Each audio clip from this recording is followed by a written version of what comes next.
dada terus jenengan nglawak nggih bareng Pak D kula kesel kok pisan. Mengke nek ngaji neh mengke piye Pak D monggo Pak D. Ngelawak kula sakniki jane pun pensiun umur wis 80 dadi wis enggak apa 80 80 kok ketok enom. Ketok enom to Bu nggih.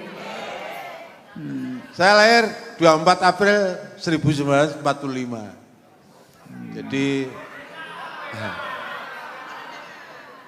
Jadi sudah 80 tahun sama dengan Republik Indonesia.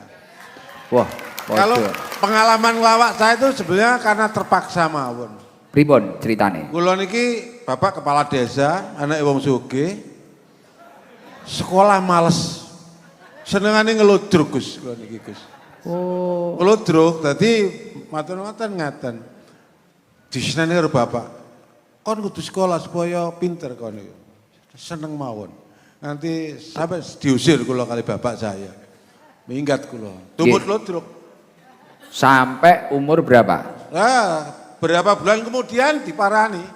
Wis lek karep ngono, aku mek ndongano tok. Aku duwe dhuwit supaya kon sekolah supaya pinter. Saiki dongaku berubah supaya nasibmu apik. Itu yang saya ingat, Gus. Masya Allah. Makanya doa orang tua itu penting. Dan yang penting aja sampai wani karo wong tua. Istimewa. itu misalnya bapak itu aja. Tapi kalau saya nurut. Ini tadi komentarnya di sini hadir berbagai macam agama, terus keliling derek mboten Pak di Tarsan Pak? Keliling. Nggih, pripun? Wah, antusias pokoknya semua itu pertama nggih sasarannya kepada Gus Dur. Kepingin salaman kabeh. Bukan itu saja. Saya tuh sering kepingin ketemu para kiai terkenal tuh hanya kepingin salaman. Salaman aja saya kira itu sudah barkah loh saya kira. Wah, istimewa. Mengalir ini apa? Mengalir. Iya, mengalir. Nganti tambah suwi tambah ngeludruk ya akhirnya lakoni kayak ngeteni. Hanya pengalaman saya dari ludruk sampai Lokaria sampai ke Cermulat. Niku nggih nasibe rada apik. Jadi saya dari 80 sudah di Jakarta sampai sekarang. Oh sekarang mungkin di Jakarta? Oh dari tahun 80. Keluarga di Jakarta? Semua sama anak. Putra pinten Pak D? Satu perempuan semua Gus. Wow. Iya Bi?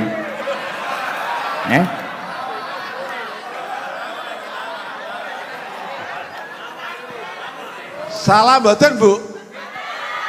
Loh kok salah? Lah ya, anak satu perempuan semua. Jadi anak saya perempuan Gus. Perempuan satu? Nggih. Sudah menikah? Oh sudah punya anak, sekarang lagi sekolah di mana SMP di Jakarta.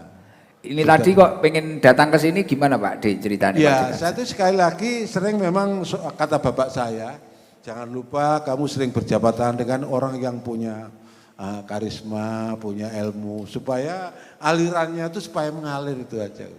Masya Allah, luar biasa. Gak tahu itu ilmunya bapak apa saya nggak tahu. Tapi jenengan setelah melakukan pesannya bapak itu benar-benar mengalami enggak keberkahannya, merasakan enggak? Saya alami, pokoknya saya kerja keras, saya walaupun sekolah itu pas-pasan, tapi saya tuh selalu banyak membaca buku.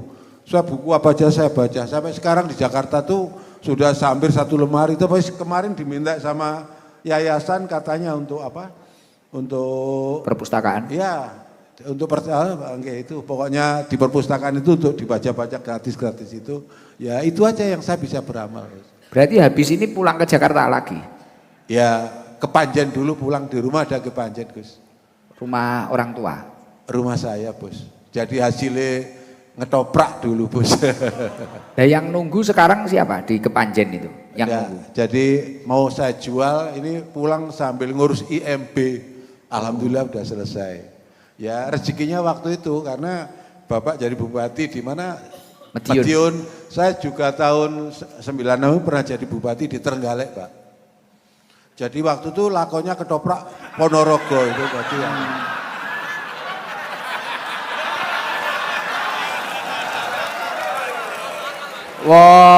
ketoprak jadi bupati. Tak kira jadi tenan kapan? Sadurunge Mas Ipin iki ora enek jenenge Pak Tarsan aku ya. Hasilnya ketoprak umur di RCTI itu Gus. Oh, lakone dadi niku. Ya sering jadi bupati, saya biasanya kan pejabat. Postur seperti ini kan nggak mungkin jadi orang susah gitu loh. Weh, iya penak bahasane. Iki kenek kok, nggih keplelet awake dhewe kenek iki. Tapi ya memang lawak itu memang nggak gampang. Tapi saya juga sering ke pesantren seluruh Jawa waktu saya kerjasama dengan salah satu obat ya.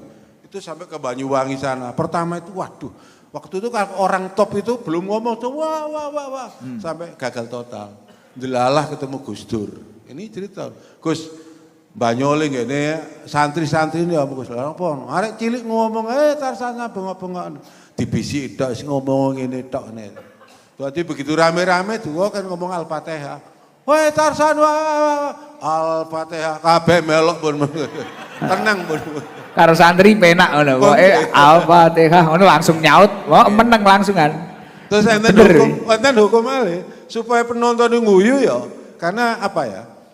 Orang ngasih salam itu kan wajib membalasnya walaupun itu fardu kifayah. Nggih. Nggih, fardu kifayah. Jadi kalau umpamanya enggak ada sing guyu mesti nggih dosa ngoten lho. Mulane walaupun boten lucu nggih sampean kudu guyu lah.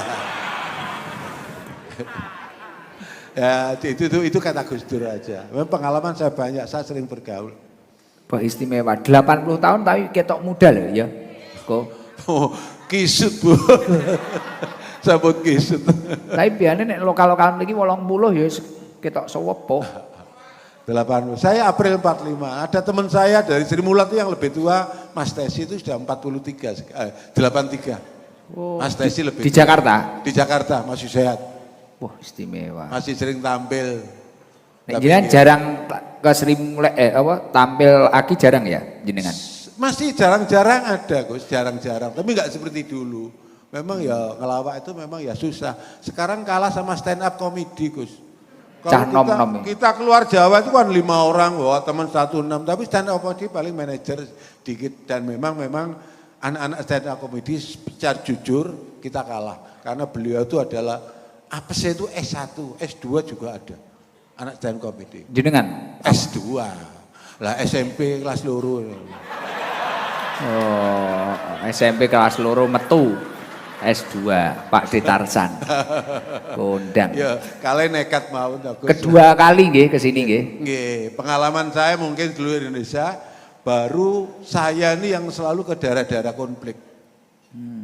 Saya tahun 80 itu rame-rame Timur-Timur, saya bersama Kopaskat ngibur tentara di sana.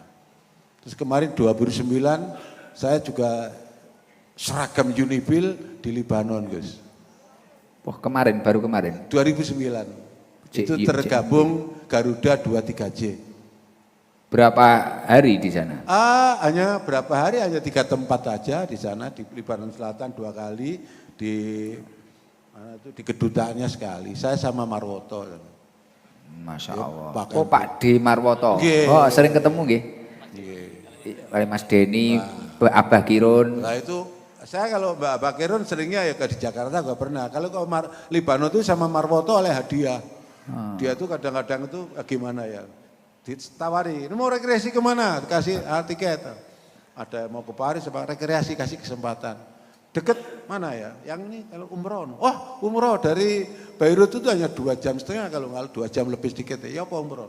Marwoto. Toh, ya apa dijak umroh apa timbangannya keliling atau umrah ya. Pokoknya umroh. Saya sama Marwoto umroh. Masya Allah luar biasa. Nah itu nasib Gus. Nggih. Wong saya itu ngaji mboten wong dulur kulonku apa itu nyantri semua dari mondok kabeh. Saya itu jarang sholat terus memang mboten ngaji nggih isone apal iki napa nggih mboten banyak. Tapi yang delala munggah kaji dhisik. Munggah deh. Weh, Haji Tarsan. Keren.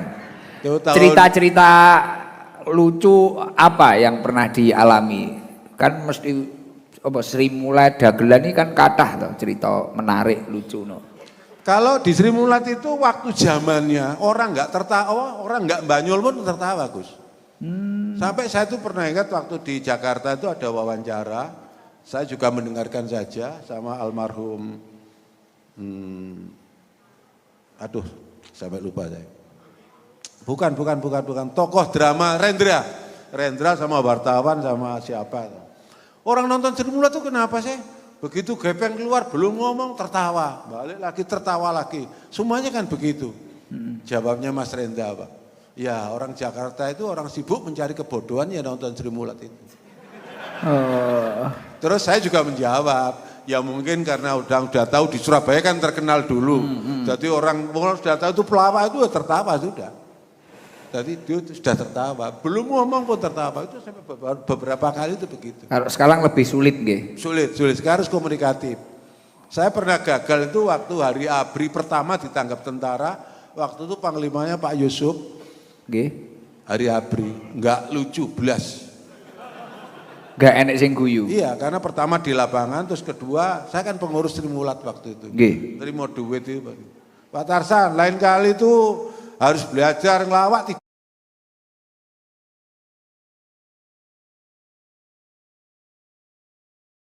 Harus belajar ngelawak, tidak itu aja. Nyenggol wong wedok, nyenggol anu itu enggak lucu lah di sini. Belajar apa yang situasional, masalah tentaranya enggak pangkat apa dan sebagainya yang artinya supaya komunikatif. Wah, itu tuntutan bagi saya. Akhirnya saya belajar yaitu belajar undang-undang TNI itu sudah sampai ngelontok sekarang. Sampai apal pangkat TNI ket. Iya, bawah sampai atas. Naikkan pangkat apa-apa itu. Sampai akhirnya saya di Kameraria itu dapat kopral kepala itu. Sampai ke Libanon ini ada kopral kepala. Tapi kalau waktu di Timur masih belum. Tapi kopral kepala nggak ada apa-apa, nggak ada bayaran dong. Berarti ya mumet ya jadi pelawak nih. Mumet mikir ngejak guyu apa. Nah, saya memang orangnya serius. Karena ini kena kalimatnya Rendra kalau salah saya itu. Saya itu hidup dari sandiwara. Tapi saya tidak bisa hidup bersandiwara. Wah, oke. Itu moto saya. Karena dulu pernah ada yang namanya Mukhtar Lubis kalau nggak salah. Orang Indonesia itu ciri khas pertama itu nomor 1 munafik, percaya tahu dan sebagainya. Saya menentang, saya tidak munafik. Makanya apa yang saya sampaikan itu ya padanya. Jadi saya termasuk banyak dibenci sama teman jujur aja. Karena terlalu apa adanya. Iya, terlalu apa adanya. Saya belak-belakan sama teman salah tain gini. Mungkin karena pendidikan terbatas, jadi ngomongnya tuh apa adanya. Tapi dasarnya ya itu tadi. Saya apa tadi? Hidup dari sandiwara. Saya hidup dari sandiwara. Tapi tidak hidup bersandiwara. Tapi tidak hidup bersandiwara. Pak D Haji Tarsan. Istimewa. Oh nasib, kabeh itu nasib. Dunia ini panggung apal ya. Lagu ini siapa tapi? Almarhumah Nike Ardila. Dan istrinya 1. Istri. Kenapa, Bos? Istrinya 1. Loh, taunya gimana maksudnya? Nggih, pertanyaan kan artis sih biasanya yuk gudone akeh gudone dulu. Oh, 1 aja enggak habis loh Gus. Oh. Biasanya cobanya kan banyak ya. Di dunia di Jakarta ini gudone banyak enggak toh, Pak D? Aduh, saya kok enggak waktu muda dulu. Enggak pernah dengar ya Gus teman-teman itu. Jenengan kalau untuk jenengan enggak pernah digoda. Siapa? Ujiannya apa kalau di Jakarta di kota besar gitu loh? Iya godaan banyak Gus, banyak wanita cantik Gus. Tapi ya kembali lagi ucapan Gus tadi, jangan sampai terganggu. Soalnya jangan sampai kalau tidak kepepet. Guyon nih, guyon. Asik. Nek kepepet piye neh? Akhirnya gue statusnya kilap. Kalap.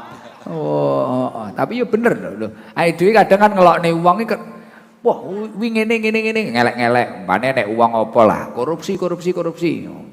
Ya kita nggak suka dengan korupsi, tapi belum tentu ketika kita berada di posisi tersebut ae dhewe ra nglakoni urung karuan. Iya toh? Jenengan nek wong ngono po yo ceweke gonta-ganti ngene. Ya ora dicepaki yo. Nek awakmu cepaki ning ngarepmu ketoke luwih gragas. Lah nggih. Apa nasihat jenengan Pak D? Jenengan luwih pengalaman lah daripada kita-kita ini. Ya. Mainnya sudah jauh, usianya juga sudah luar biasa. Nasihatnya nopo? Yang wajib nggih tetap usaha, walaupun semua itu yang menentukan dari sana. Tapi jangan sampai menyerah sampai tujuannya itu tercapai. Kalau udah menyerah di tengah jalan, ya semua itu akhirnya pasti gagal. Siap. Itu aja saya kira. Rezeki sudah pasti datang kok, walaupun nggak dicari kalau udah waktunya. Tapi kalau udah belum waktunya, waduh, udah soro. Besar. Begitu, itu saja saya kira. Yang penting kerja keras, berusaha tetap disertai dengan doa. Itu aja saya kira. Siap. Nggih, semoga kita semua bisa menjalankanlah itulah nasihatnya dengan istimewa. Seneng nggih tapi bisa hadir di sini, Pak D. Seneng bisa hadir di sini, seneng nggih. Di Jenengan pengajian. malam hari ini. Oh enggak, aku kapan tuh kebetulan putranya Gus Dur itu akrab dengan apa kok Gus Dur? Gus Miftah. Saya pernah diundang waktu itu sekali. Oh pernah? Iya, tapi ngelawak sama Marwoto. Oh, nah ini Koroni ini walaupun Cindo, Koroni ini dekat, sering sowan Gus Kausar pernah, Gus Rizal Lirboyo pernah, dekat juga toh kok. Terus Gus Miftah Jogja, terus kesini, itu gumbuli kiai loh, iki lho Koroni iki. Mbah Yai Said Akil Sirot, beliau deket ya Yai Said. Malah pernah ngopi di rumahmu ya kok ya? Sarapan malahan, luar biasa. Kalau saya supaya sering salaman sama Kiai itu, waktu saya itu tugas di Kalimantan, kampanye waktu itu, saya itu kan di Banjarmasin menetap 1 bulan. Saya sering ke almarhum Guru Jai di Sekumpul itu. Oh, gini. Banjar Guru Jai ya, almarhum. Martapura.